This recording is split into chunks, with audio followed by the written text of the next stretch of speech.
안녕하세요. 동대문구 도시재생을 위한 한국 디자인의 이해 두 번째 시간을 진행하도록 하겠습니다. 저는 디자인학 박사 문영순입니다. 덕수궁에 대해서 공부를 해보도록 하겠습니다. 지금 여기에서 보여지는 것이 우리가 대한문이죠. 그래서 덕수궁의 정문이죠. 자, 그래서 여기 덕수궁은 경운궁으로 불렸었죠. 그런데 이제 나중에 이름을 덕수궁으로 바뀌게 됩니다. 그 이유는 고종의 장수를 빈다는 뜻에서 덕수궁으로 이름을 바꾸게 된 거죠. 자, 근데 이게 원래는 앞에서도 이 덕수궁이 원래는 궁이 아니었죠. 궁이 아니었는데 임진왜란이 끝나고 한양으로 돌아온 선조는 임진왜란으로 해서 궁이 불타 없어졌기 때문에 이제 덕수궁에 머무르게 되죠. 실상 덕수궁은 원래는 월산대군의 집이었습니다. 여러분들도 덕수궁은 많이 가봤을 장소라고 생각이 들어요. 미술관도 있고 또는 공원으로서의 역할도 하고 있었는데 실상 덕수궁이 지금보다는 좀 더 큰 규모의 궁이었다고 합니다. 그리고 이 덕수궁은 개화기에 우리나라의 역사를 많이 보여주는 그러한 궁입니다. 실상 궁을 통해서 우리가 알 수 있는 것들은 그 시대 역사나 또는 그 나라의 사상, 그리고 그 나라의 그런 사상에 따른 디자인을 볼 수가 있죠. 그래서 이러한 덕수궁에서도 그러한 개화기로 변화되는 과정의 그런 역사를 읽어낼 수 있는 궁입니다. 그러므로 옛날식 궁의 모습과 또는 현대적인 건축 양식을 동시에 볼 수 있는 특징적인 궁이라고 말할 수 있습니다. 자, 덕수궁은 1897년에 덕수궁에서 대한제국을 선포하게 되죠. 그러면서 1919년에 고정이 승함으로써 빈 궁이 되게 되죠. 그리고 1933년에 일반인들에게 공원으로 개방이 됩니다. 지금 이거는 대한문에 있는 계단의 소맷돌인데요. 이제 대한문은 여기저기 이제 옮겨 다니게 되고요. 지금 이 서수는 여기에서 이 자리를 잘 지키고 있었다고 합니다. 그래서 이 서수의 모습에서 우리는 궁을 이제 지키고 보존하려는 저 선조들의 정신을 읽어낼 수가 있죠. 그래서 여기 서수가 이제 문으로 들어가는 앞길을 막아내는 그런 역할을 하게 되죠. 자, 중화전입니다. 여기 보면은 딱 봐도 정전이라는 것을 알 수가 있죠. 여기에 보면 2층에 월대가 있고요. 계단에 답도가 있습니다. 그리고 앞쪽으로는 이렇게 풍계석이 이렇게 늘어져 있어서 이제 여기에서 그 공식적인 행사를 했다라는 것을 알 수가 있죠. 그리고 이제 함령전이에요. 요 함령전은 이제 침전으로 사용이 되었던 그러한 궁입니다. 이 석조전은 영국인 하딩이 설계하였고 1910년에 준공이 되었다고 합니다. 대표적인 우리나라의 석조 건물이죠. 그래서 이 다른 궁과 다르게 석조전은 우리나라의 현대화를 이제 한눈에 알아볼 수 있는 그런 건축 양식입니다. 자, 여기는 석조전의 이제 내부 모습입니다. 전체적인 색감이 황색으로 되어 있는 것을 볼 수가 있는데요. 사실 우리나라의 왕의 색은 홍색이었죠. 그런데 지금 여기에 보면 황색을 볼 수가 있습니다. 그 이유는 덕수궁에서 대한제국을 선포하면서 이제 황제로서 그 위치가 바뀌면서 이제 황색을 사용을 하게 됩니다. 그래서 그 이전에 조선시대에서는 황색을 사용할 수가 없었어요. 그리고 홍색만 임금의 색으로 사용이 되어졌는데요.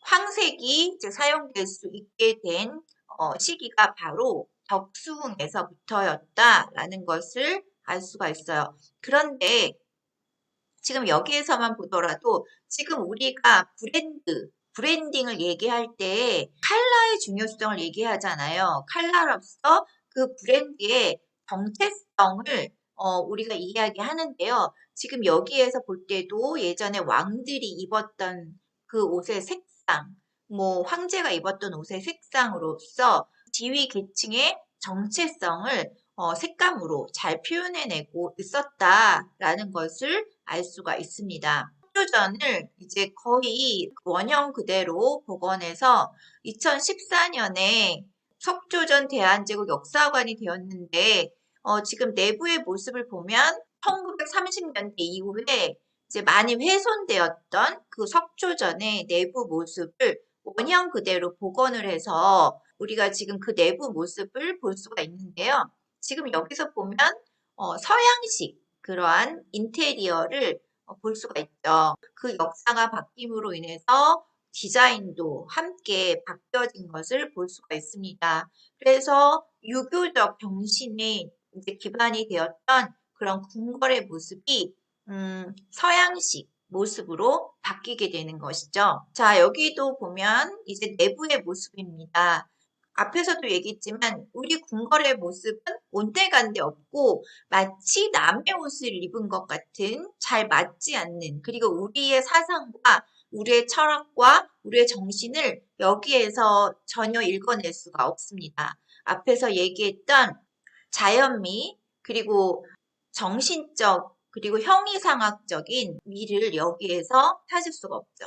자, 그리고 지금 석조전의 서관입니다. 지금 여기에서 보면은 1938년에 준공이 되고 이 왕가의 미술관으로 사용이 되었다가 나중에 국립현대미술관 덕수궁관으로 개관을 하게 되죠. 그래서 저 같은 경우에도 제일 먼저 가본 궁이 덕수궁이에요. 덕수궁에 이제 이 미술관에서 전시를 관람하기 위해서 갔었던 기억이 있습니다. 그랬을 때 실상 이것을 덕수궁이라고는 하지만 여기가 궁이라는 생각을 못했던 것 같아요. 그리고 덕수궁의 서거당입니다. 서거당은 단청을 하지 않은 지붕으로 이것도 팔짝 지붕입니다. 그래서 여기에서 보면 그러니까 단청을 하지 않은 모습에서 뭔가 더 자연스러운 자연미를 느끼게 하는 그러한 궁입니다. 자, 요거는 정관원인데요. 되게 재밌는 건물입니다. 지금 여기를 저도 지나다니면서 저건 뭘까라는 생각을 어릴 때 되게 많이 했던 것 같아요. 우리나라 궁궐도 아니고 그렇다고 해서 뭔가 서양식 그런 아까 앞에서 봤던 석조전의 건물도 아니고 마치 놀이동산에서 봤던 재미있는 그런 건물 같다라는 생각을 하면서 많이 지나다녔던 것 같아요. 이 정관원은 러시아 건축가가 디자인하였다고 합니다. 그래서 동양의 모습과 지금 서양의 모습이 함께 들어있는 정말 특이한 건물입니다. 그래서 이러한 건물 양식은 어디에서도 찾아볼 수 없는 덕수궁만이 가지고 있는 특징이고 그리고 우리나라의 그러한 개화되는 과정에서 보여주는 하나의 건축적인 양식이라고 할 수가 있습니다. 지금 이 지붕 같은 경우에는 팔딱 지붕으로 되어 있는데요. 여기에 이제 난간 같은 경우 이런 것들은 다 서양식 그런 모습을 띠고 있죠. 그러면서도 이런 차양판 같은 데에 이러한 단청들이 들어가 있고 그리고 한국적인 문양이 들어가 있어요. 그래서 되게 재미있는 그런 모습을 가지고 있는 그런 건물입니다. 지금 여기서 보면은 문양들에서 박쥐문이라든가 뭐 모란문 이런 것들을 다 여기서 볼 수가 있죠. 그런데 이제 우리나라의 문양 중에 지금 여기 보면 난간에도 지금 사슴이나 여기 여기 박쥐문이 있죠. 그리고 당초문들이 이렇게 조각이 되어 있는데요. 박쥐는 지금 우리 현대사회에서 기피하는 그러한 동물 중에 하나예요. 그렇죠? 그런데 실상 이 박쥐가 우리나라 전통 문양에서는 복을 상징하는 문양입니다. 그래서 우리가 서양화되면서 어떠한 디자인적인 기본적인 개념도 서양 것을 따르다 보니까 실상 우리의 전통적인 문양이 갖고 있는 그런 뜻 같은 것들을 많이 망각하고 서양식 디자인에 의존해서 디자인을 해왔다라는 것을 알 수 있어요. 그래서 우리의 궁궐의 그런 문양이나 또는 다양한 디자인에서 우리의 전통적인 디자인은 무엇이었는가 그런 것도 함께 배워나가는 것이 이 강의에서 중요한 포인트입니다. 자, 유헌문입니다. 이 유헌문 같은 경우에는 이렇게 벽돌로 지금 쌓아서 아치형의 문을 볼 수 있는 그런 아름다운 문이죠. 바깥과 안쪽의 면을 전통적인 문양으로 디자인을 해낸 것을 볼 수가 있고요. 그리고 여기에서 보면 우리나라의 그런 자연미 같은 걸 느낄 수 있는데요. 얕은 언덕의 모습 그대로 담을 따라서 쌓아 올리고 문을 만든 것을 볼 수가 있습니다. 그래서 여기에서도 우리나라의 그 자연미, 자연을 훼손하지 않고 함께 어우러지게 디자인한 그런 면모를 찾을 수가 있습니다. 네, 중명전입니다. 중명전은 실상 이 딱 봐도 되게 서양식 건물이죠. 그런데 이 서양식 건물을 고종은 편전으로 사용을 하였다고 합니다. 네, 이게 초기의 중명전이고 이제 재건된 중명전인데요. 초기에 이제 중명전은 단층으로 만들어졌다가 이게 불이 나고 다시 이제 지어진 것이 2층으로 만들어진 지금의 중명전이 되겠습니다. 네, 창경궁에 대해서 이제 이야기해 보도록 하겠습니다. 창경궁은 임진왜란 때 이제 불타서 없어지게 되는데 광해군 때 다시 이것을 복원하게 됩니다. 조선시대 궁궐 중에는 가장 오래된 궁궐이라고 합니다. 그래서 이 창경궁에서 전통 디자인의 그런 문양이라든가 건축 양식이라든가 이런 것들을 우리가 알 수가 있겠죠. 자, 이 창경궁은 우리가 창경원이라고도 불렸었던 것을 기억하시는 분들이 있을 것입니다. 일제강점기에 이제 우리나라 궁을 훼손하기 위해서 이 창경원을 만들죠. 그래서 여기서 동물원과 식물원이 이제 여기 있게 됩니다. 그래서 나이가 좀 어느 정도 있으신 분들은 이 창경원으로 소풍이라는 것을 갔던 기억이 있으신 분도 있으실 거예요. 자, 1983년에 이제 복원 사업을 하면서 여기에 있는 동물원이 다 옮겨지게 되고 이제 다시 창경궁이 되죠. 이 홍화문은 광해군 때 다시 지어진 그러한 건물이에요. 그리고 이 홍화문은 이제 요 앞에서 왕이 백성들을 만났던 그러한 문이기도 합니다. 지금 여기에 보면은 홍화문 삼이도라는 것을 볼 수가 있는데요. 지금 여기 홍화문 앞에서 이제 쌀을 나눠주는 그러한 그림이죠. 그래서 우리가 그때 당시에 그 홍화문의 모습과 그리고 이를 쌀을 나눠주던 그런 모습들을 우리가 여기에서 읽어낼 수가 있어요. 되게 귀중한 자료죠. 정조가 1795년에 어머니인 해경궁의 회갑을 기념하기 위해서 홍화문에서 가난한 백성들에게 쌀을 나누어 주었던 그러한 삼이도입니다. 자, 요것은 창경궁의 명정전이에요. 자, 여기서 보면은 두 단의 월대를 가진 것을 볼 수가 있습니다. 여기서는 보면은 이게 정전이라는 것을 알 수가 있죠. 그래서 답도도 있고요. 가운데 지금 여기에 답도가 이렇게 위치하고 있는 것을 볼 수가 있고 2단의 월대 그리고 이제 품계석들을 쭉 볼 수가 있죠. 당연히 이제 정전이기 때문에 여러 가지 공식적인 행사가 여기에서 이루어졌었겠죠. 이 명정전도 이제 임진왜란 때 소실이 됐는데 광해군 때 다시 복원이 되어서 현재까지 이어져 오고 있기 때문에 실상 우리나라에서 가장 오래된 그러한 궁궐입니다. 여기에서 보면은 명정전에 어좌 뒤에 보면 여기에 1월 오봉도가 이렇게 위치하고 있는 것을 볼 수 있죠.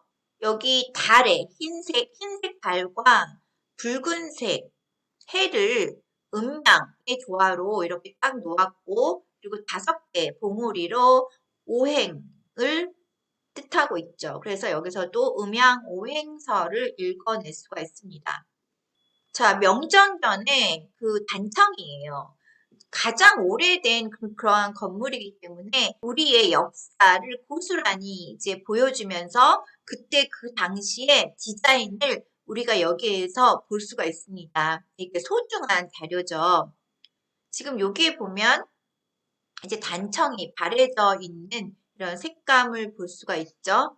그리고 이제 가운데에는 봉황이 이렇게 조각이 되어 있어서 여기가 왕의 장소다라고 이야기해주고 있죠.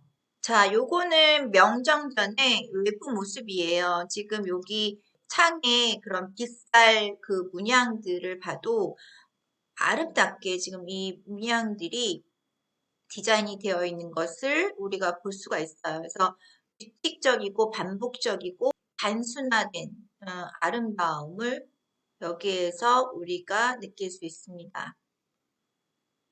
그리고 문정전입니다.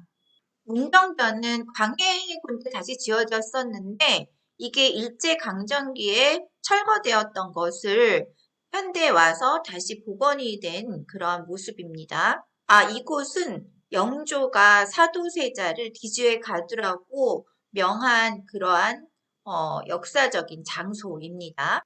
네, 그리고 여기는 통명전인데요. 이 통명전은 왕비의 침전입니다. 지금 여기에 보면은 월대가 딱 있고 월대 위에 이제 건물이 이렇게 올라가 있는 것을 볼 수가 있어요. 지금 여기 통명전에서는 희빈장 씨가 인현왕후를 음해하였던 그런 사건이 일어났던 그런 역사적인 장소죠. 통명전의 잡상들입니다. 지금 잡상들이 이렇게 쭉 앉아있는 모습들을 볼 수가 있죠. 그래서 잡상들은 우리나라 궁궐의 그런 기와 위에 다 올라가 있는데요. 궁 안으로 들어오는 그런 악기를 여기에서 막아주는 역할을 하죠. 이러한 작은 잡상에도 기원의 뜻을 담고 있다라는 것을 알 수가 있습니다. 네, 창경궁의 옥천교입니다. 지금 여기 보면은 치조와 외조의 공간을 구분하면서 여기 이제 다리를 이렇게 놓았는데요. 금천교의 난간에는 이러한 길상과 벽사의 의미를 가지고 있는 그런 동물들이 이렇게 배치가 되어 있어서 궁으로 들어오지 못하도록 입구에서부터 막는 역할을 하는 거죠. 그래서 우리나라의 그 궁궐에는 길상과 벽사의 의미를 가진 그런 동물의 조각들이 곳곳에 배치가 되어 있어요. 자, 여기는 춘당지예요. 그래서 일제가 임금이 농사를 경험하던 곳이었는데 이제 여기를 연못으로 만들어 버렸죠. 네, 경희궁에 대해서 이야기해 보도록 하겠습니다. 이것은 흥화문이고요. 이 흥화문도 이제 여기저기 옮겨 다니다가 지금 이 자리에 오게 되었습니다. 경희궁에 대해서 좀 더 자세히 이야기해 보도록 할게요. 경희궁은 실상 궁이 아니었는데 원래는 인조의 생부였던 정원군의 잠자였다고 합니다. 그런데 여기를 왕의기가 서렸다고 해서 광해군이 뺏었다는 그런 설이 있어요. 창덕궁과 창경궁이 동궐이라면 이것은 서궐이라고 불리었습니다. 자, 요게 요 왕암이라고 불리는데요. 요 바위에 왕의기가 서렸다고 해서 왕암이라고 불렸다고 합니다. 네, 숭전전입니다. 저기 보면 여기에도 하월대, 상월대에 2단에 월대가 있고요. 그리고 계단이 있고 거기에 가운데 답도가 있는 것을 볼 수가 있죠. 그리고 풍계석이 쭉 늘어져 있어서 이러한 배치가 된 공간은 정전이다라는 것을 이제 다 알 수 있을 거예요. 그래서 이러한 공간을 어떠한 기능을 부여함과 동시에 인물의, 그러니까 왕이죠. 인물의 권위를 상징하는 그런 상징물들을 곳곳에 배치해서 그 왕의 정체성을 여기다가 부여를 해주었죠. 자, 여기도 마찬가지로 왕의 어좌 뒤에는 1월 오봉도가 있습니다. 그리고 요것은 이제 경희궁의 옛 숭정전이라고 합니다. 지금 요거는 동국대 군내로 옮겨졌다고 해요. 그래서 우리가 일제강점기를 경험하면서 궁들이 여러 가지 용도가 바뀌고 그 다음에 또는 팔려가고 이러한 어려움을 겪게 되죠. 그래서 우리의 역사가 훼손되고 우리의 정체성이 사라지게 되는 것이죠. 그래서 그러한 정체성들은 앞에서도 얘기했지만 철학적인 그러한 사상, 그리고 우리의 그 사상이 표현된 디자인으로서 정체성을 나타내고 있었는데 그러한 것들을 훼손한 거죠. 자, 이것은 답도입니다. 이제 답도는 계속 제가 얘기를 했는데 이게 봉황이 이렇게 조각이 되어져 있는 것을 볼 수가 있습니다. 이 봉황 같은 경우에는 왕의 그러한 권위를 나타내는 상징물이죠. 그래서 천장에 이제 이러한 봉황이 조각이 되어 있다던가 뭐 이렇게 왕의 상징물로서 역할을 하고 있는데요. 지금 여기에서도 답도로서 왕이 이제 지나다니는 그런 통로를 상서롭게 조성한 그러한 예입니다. 자, 요 답도가 5대 궁궐 중에 덕수궁만 용으로 되어 있다고 합니다. 그리고 드무가 있죠. 그래서 요 드무에 이제 물을 담아서 화재를 예방했고, 그리고 그 불에 그런 마귀가 이제 드무에 비춰진 자기의 모습을 보고 놀라서 도망간다라는 그러한 재미있는 이야기도 있다고 합니다. 자, 여기는 이제 자정전, 편전입니다. 그래서 고즈넉한 아름다움을 여기서 볼 수가 있죠. 지금 경희궁은 다른 궁궐에 비해서 지금 되게 작은 규모로 되어 있어요. 자, 경희궁의 금천교입니다. 지금 여기 금천교는 일제강점기에 이제 훼손이 되었다가 최근에 서울역사박물관을 건립하는 과정에서 발견이 되었다고 해요. 여기에 보면 여기에도 이제 금천교의 이런 동물 조각상이나 여기에서 보여지는 도깨비의 모습에서 궁궐 안으로 그런 악기가 들어오지 못하도록 막는 그런 역할을 하였던 것을 볼 수가 있어요. 경희궁의 전경입니다. 네, 이제 전체적인 지금의 사이즈예요. 그래서 되게 작다라는 것을 여러분들이 볼 수 있을 거예요. 그리고 홍화문의 단청입니다. 그래서 우리나라 단청의 그 아름다움도 여기에서 느낄 수가 있죠. 네, 5대 궁궐을 이제 비교해서 보면은 경복궁, 창덕궁, 창경궁, 병은궁, 병덕궁으로 볼 수가 있죠. 그래서 경복궁 같은 경우에는 이제 좌우 대칭으로 배치가 되어 있었던 것, 그리고 5대 궁궐 중에 가장 웅장한 그러한 궁궐이었죠. 그리고 창덕궁 같은 경우에는 자연의 미를 느낄 수 있고, 그리고 아름다운 정원이 있었고, 그리고 단청이 없는 단한 낙선제가 있었습니다. 그리고 창경궁 같은 경우에는 가장 오래된 그러한 정전이 있고요. 그리고 경운궁 같은 경우에는 한국 최초의 석조 건물이 있고 옛 궁궐과 현대의 그 현대적인 건물의 조화로운 그러한 특징을 가지고 있습니다. 그리고 경덕궁 같은 경우에는 왕의 기가 서린 그런 바위가 있다라는 것입니다. 그래서 이런 5대 궁궐을 이제 비교해 봤는데요. 그래서 결국 한양은 인의 예지신을 바탕으로 하는 군자들의 유토피아를 구현하는 이상향적인 공간을 추구하는 곳이었습니다. 그래서 그 유교를 바탕으로 한 그런 정신적인 공간이었다라는 것을 알 수가 있고요. 또한 우리 5대 궁궐의 특징을 보면 여기서 보면은 지금 이거는 경복궁의 근정전에 올라가는 그 월대 계단에 보면은 56개의 동물 석상들이 이렇게 놓여 있어요. 그만큼 근정전을 이제 지키고자 하는 우리 선조들의 그 신념이 여기에 들어있고요. 또는 그 악의 기운을 막고자 하는 그 기원이 여기에 있죠. 그럼으로써 우리 조상들의 형이상학적인 그런 미를 여기에서 발견을 할 수가 있습니다.